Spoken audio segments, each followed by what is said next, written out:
باب قیام لیلۃ القدر من الایمان.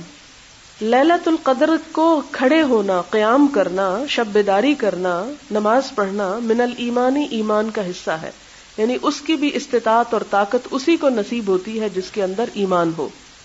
اور یہ بھی ایمان کی علامت ہے ایک طرح سے. حدثنا ابو الیمان قال اخبرنا شعب قال حدثنا ابو الزناد عن الاعرج عن ابی ہریرہ قال قال رسول اللہ صلی اللہ علیہ وسلم